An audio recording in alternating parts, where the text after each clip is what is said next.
Not much outside of if I'm sitting at the TV watching the game, but I didn't take away from time with our team and those sorts of things to watch a Pac-12 game. But late night you catch a game, you're watching it. Then I would do it there if I'm sitting at home watching film, scouting the next opponent that we're playing. But just it's so hard to have a lot of time to see a whole game. I've caught many games where you catch a half, 10 minutes, 15 minutes. Yes. The next game is now Colorado. What's your impression of that? Good team, playing well. They rebound the basketball well. Obviously, Tad does a great job putting his guys in position. They score the ball. They get out and run. But it's more to than just run and transition. They got good quick hitters, and they also pound the ball inside. They get easy baskets. You double the post. They find their shooters. They're shooting the ball well from the perimeter. So, they're playing some really good basketball. Josh Scott playing pretty well, huh? Yes, but that's expected. But I think the other guys, the way they're shooting the ball and the things that they're doing, just thinks it makes them a tougher team to defend. But you expect Josh to be Josh. Last year they were really hurt by injuries, or you think we're starting to see the team that they maybe should have been a year ago now that they're healthy? Well, I just think injuries are injuries. When you count on certain guys and they're not there, that is what it is, and that's a tough thing to deal with. But obviously playing healthy, and then you got Josh who's healthy because he was injured. I think he was the biggest key. Even though Booker did some great things, I think he was the key to the team. And when you have a guy that you depend on like that goes down, that makes it tougher to prepare and prep for games because you count on that production. But I think they're playing well, and they go through him. And the other guys are playing well. The guards are playing well. The other big guys are rebounding, scoring timely baskets. But you got to be able to defend him at a high level for 40 minutes. Can you talk about how with Jabari coming off the benches, has that impacted him at all, and how has he dealt with that change? I don't think so. He's been great as far as watching him. His energy's been great. He's really improved, in my opinion, his ability to lead, because I feel like he had those qualities, but he's just, I guess, gaining more confidence to lead. And you can see that in practice, the things that he says in practice, even in games, timeouts, huddles, because he does have that ability to do that. But I just think he's playing with more confidence and more relaxed than anything, because we still need him to score, still do the same things you've been doing. But it's probably, I would imagine it's an initial adjustment when you've never really done it, probably for 7-8 years. But I applaud him for being a man about it and understanding that if this is what's best for our team, I need to do that. You were pretty consistent with him early in the season when the ball wasn't going to the basket for him. Just keep taking good shots. Yeah. He seems like the ball is going, and now he's playing better. Yes.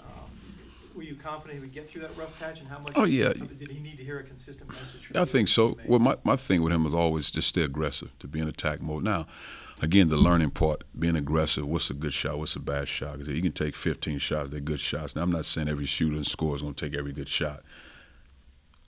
One, to be in attack mode. That's what I always tell him, to be an aggressive scorer. But understand if 2 guys in front of you, then somebody's open. Just making that next decision, because his ability to shoot is great. But now the next part is when I beat one guy, 1 collapse, 2 collapse, I got to make the next play. It might not be a shot, it's the next play. And that's what we talk to all our guys about, making the right play more than anything. He came in as a McDonald's All-American, a lot of hype around him. And then he's had 2 kind of strange seasons, interrupted by injuries in the middle that kind of took his rhythm away. How much better do you think he still can be? Oh, man, I think the sky's the limit for him. Because you can see it in practice. You see him continue to grow, the things that he does, even on both ends of the floor, his energy on the defensive side of the ball. But you're also talking about a guy, currently has been healthy from start to finish since we started in the summertime up until this point. He's done a really good job in taking care of his body, stretching, weightlifting extra. So all those things, I just think for him to just continue to doing what you're currently doing, to maintain a level of confidence, to be aggressive, to get out in transition. I think the thing for him now is to get easy baskets, to get to the free throw line but not force it, to rip past the guy and shoot his pull-up, to get around the rim, make plays. So those sorts of things, once he gets that down, I think it takes him to that level he needs to be. Right now he's sort of been still a spot-up shooter for you, right? Yes, and again, we work on a lot of things for us and making plays off the dribble, attacking the rim, but that has a lot to do with him feeling comfortable with doing that. And that's, every guy goes at his own pace and at his own time. He mentioned that he kind of dealt with that pressure of being a big recruit coming in. Did you notice that when you got here? You tried to ease that pressure off of him at all? Well, I didn't notice it because he's a humble guy. Again, to his credit, McDonald All-American, you wouldn't know that because he doesn't walk around like that, which I think that's a great thing for a young man. Cause I've been around guys with such a level of arrogance, and years later they fall by the wayside. But his humility and understanding wanting to become a good basketball player, ultimately a great player, I think what separates him from a lot of those guys when they're at that level. But because he just wanted to get better. He, more than anything, wanted to get his body healthy. And I think for me, and talking with him, he had to take his game to another level. I mean, his work ethic. He had to get from here to here. And that's not just shooting drills on the floor, but it's also the extra work in the weight room, stretching your body. It becomes a way of life if you want to do this for a long time. Yeah. Was it this offseason that you really noticed a change in that? Really? We started to notice it last year, but again, you're a month and a half with an injury where you can't even practice. So, and that's a lot of time down, a month. It's not a case of I can run when my shoulder's hurt. I mean, you're almost talking about, a little over 2 months where he couldn't do anything. And that's a hard thing. Now you want to have fresh legs to get back in the game. You got to condition your body. So I think once the season was over, starting in the spring to get his body healthy, then moving forward, you start to see the progress in him, yes. You see a different kind of feel about him now? I mean, it Yes. looks like he's the weight of the world's off his I think shoulders. so. That's the thing I just said. Play basketball. I said your ultimate goal is to be here one day. You'll be there. But just continue to play basketball because it'll be very hard to get there when you're constantly pressing. Every shot is a home run. I mean, it's hard to play a game like that. Just play, relax, have fun, and let the chips fall where they may. Because for where he's trying to go, you don't need to score 20 points a night to do that.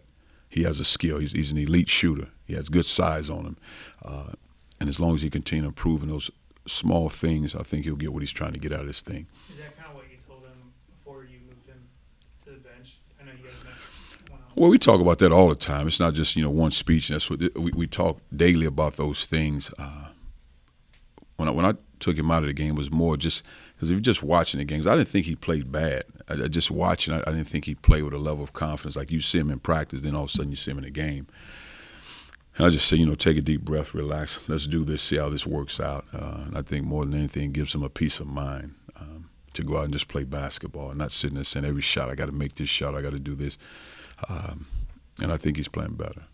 Does it feel like Jalen's kind of starting to get comfortable with the college game at this point? Well, I just think it's the problem, in my opinion, when you have really good freshman guys, the expectations are so high.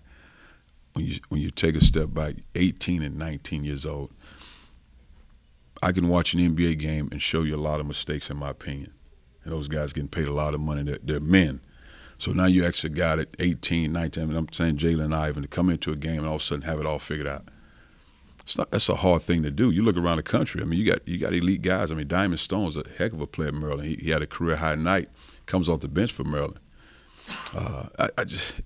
They're both talented guys, and Ivan and Jay, and they'll get where they'll get. They'll get there. That's understood. But it's just there's a growth because, one, you come in with expectations. You're a talented player, but there's also a target on your back. Nobody's letting you walk in the gym and say, okay, get 20 points, get fascinating dunks, okay, that's the game. It's not going to happen. You have to earn everything you get. And to their credit, they work extremely hard. They understand what they have to do, and they're very unselfish basketball players. Now, to answer that, I think Jalen's playing a lot better. Because you have to go through that to feel it and understand it. If you've never been through, you don't know what it feels like, especially when you're playing on the perimeter. In Ivan's case, when you're around the rim, it's probably not as magnified outside of the strength part. But when you're on the perimeter, you're chasing guys. Now you're playing the three position. You beat a guy. There's two guys right there. You got to make a decision, and it takes time. It's not an easy thing to do, and I understand it because again, I watched a lot of games early in my freshman career. I watched games, sitting on the bench watching them. And I thought I should have been a starter. But once you kind of figure it out and it slows down in your mind, okay, I got it now. Because he's blessed with a talent. I mean, that part is what it is. Once the talent gets to the level of understanding what's expected, the level I need to play at, how hard I need to play, then the sky's the limit.